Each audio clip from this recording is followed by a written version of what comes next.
नाम बतूल है और मेरा नाम आमना है। आज हम आपको मनासिक हज के बारे में मालूमात देंगे। हज इस्लाम को 5वें रुकन है और ये मखसूस दिनों में अदा किया जाता है। मनासिक हज का मतलब है हज करने के तरीके। एहराम बांधना, एहराम मर्द और औरत दोनों पहनते हैं। मर्दों का एहराम 2 बिना सीधी चादरें होती हैं जो एक तहबंद के तौर पर इस्तेमाल की जाती है और एक ऊपर वाले बदन को ढांपने के लिए। औरतों का एहराम सिला लिबास होता है, उनका एक स्कार्फ होता है जिससे उनके बाल ढके हुए होते हैं। उसके बाद फिर हम लोग 2 रकात नमाज नफिल अदा करते हैं। नफिल के बाद हमारी नियत होती है। नियत हमारी हज और उम्रे की हमारी नियत होती है। नियत के बाद अगर आप सफ़र पे हैं, सफ़र के दौरान आपको तलबिया या फिर आपको तीसरा कलमा पढ़ना है। तलबिया के अल्फाज ये हैं: लब्बैक अल्लाहुम्मा लब्बैक, लब्बैक ला शरीका लक लब्बैक, इन्नल हम्दा वन निअमत लक वल मुल्क ला शरीका लक। और तीसरा कलमा सुब्हानल्लाहि वल्हम्दुलिल्लाहि वला इलाहा इल्लल्लाहु वल्लाहु अकबर वला हौला वला कुव्वता इल्ला बिल्लाहिल अलिय्यिल अज़ीम। आप इन दोनों में से आप कुछ भी पढ़ सकते हैं। फिर आप मक्का पहुंच जाएंगे। मक्का पहुंच के आपको तवाफ़ करना है। तवाफ़ क्या होता है? अल्लाह खाने काबा है गेट 7 चक्कर लगाना तवाफ़ कहलाता है। ये तवाफ़ हिजर अस्वद से शुरू होता है और हिजर अस्वद पे ही ख़त्म होता है। उसके बाद हिजर अस्वद के ऊपर होता है रुकने यमानी। यहाँ पे आपको रुक कर अपने दोनों हाथ ऊपर करके बोलना होता है अल्लाहु अकबर ला इलाहा इल्लल्लाह, अल्लाहु अकबर वलिल्लाहिल हम्द। यहाँ पे एक हतीम भी होता है। हतीम में भी आप 2 रकात नमाज नफिल अदा कर सकते हैं। यहाँ पे हर दुआएं कबूल होती हैं। उसके बाद आप मकाम इब्राहीम के बाद 2 रकात नमाज नफिल अदा करेंगे। मकाम इब्राहीम क्या है? हज़रत इब्राहीम अलैहिस्सलाम के पाँव के निशान हैं। ये इस तरह बने थे जब हज़रत इब्राहीम अलैहिस्सलाम काबे की तामीर कर रहे थे तो दीवार ऊंची हो गई थी, तो वो अपनी ईंटें लगाने के लिए एक पत्थर पे चढ़े थे और वहाँ पे पत्थर पे चढ़े थे। उस पत्थर पे उनके पाँव के निशान छप गए थे। वो पत्थर मकाम इब्राहीम के नाम से मक्का में रखा हुआ है। फिर हम लोग सही करेंगे। सही क्या होता है? सही का मतलब होता है दौड़ना, मतलब तेज़ तेज़ भागना। सफ़ा और मरवा 2 पहाड़ी हैं, इसके दरमियान हमें 7 मरतबा भागना होता है।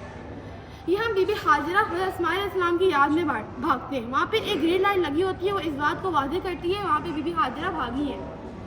औरतों के लिए ये है कि वो तेज़ तेज़ कदमों से भागे, मतलब चले, और मर्दों के लिए ये है कि वो भागे। अगर आप उम्रा करना चाहते हैं तो अपना बाल मुंडवाएं और अपना एहराम खोल दें तो आपका उम्रा मुकम्मल हो जाएगा। लेकिन अगर आप हज कर रहे हैं तो हज के लिए आपको 8 ज़िलहज्जा को मक्का मिना रवाना होना पड़ेगा।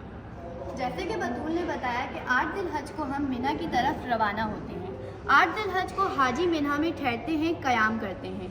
मिना में ठहरना हज़रत इब्राहीम अलैहिस्सलाम और हज़रत इस्माइल अलैहिस्सलाम की अमल की यादगार है। अमल की यादगार इस तरह है कि जब हज़रत इब्राहीम अलैहिस्सलाम अपने प्यारे बेटे हज़रत इस्माइल अलैहिस्सलाम को कुर्बान कर रहे थे तो उस दौरान 3 जगहों पर शैतान आया। तो अल्लाह ताला के हुक्म से हज़रत इब्राहीम अलैहिस्सलाम ने उन तीनों जगह पर 7-7 कंकरियाँ फेंकी। उस अमल को कहा जाता है रम्युल जमार। 8 ज़िलहज को मैंने बताया हम मिना में क़याम करते हैं। उसके बाद 9 ज़िलहज को हम मैदान अरफात में सूरज के ज़वाल से पहले हाजी को पहुंचना होता है। सूरज के ज़वाल से मतलब सूरज गुरूब होने से पहले मैदान अरफात में पहुंचना होता है। मैदान अरफात में ठहरना वक़ूफ़ अरफात कहलाता है। मैदान अरफात में ठहरना हज का अहम रुकन है। अगर हम मैदान अरफात में नहीं ठहरेंगे तो हमारा हज मुकम्मल नहीं होगा। मैदान अरफात में हज का खुतबा दिया जाता है। यहाँ हम ज़ोहर और असर की नमाज़ साथ पढ़ते हैं और मगरिब और इशा की नमाज़ साथ अदा की जाती है। 9 ज़िलहज को मैंने मैदान अरफात का बताया। इसके बाद आता है 10 ज़िलहज।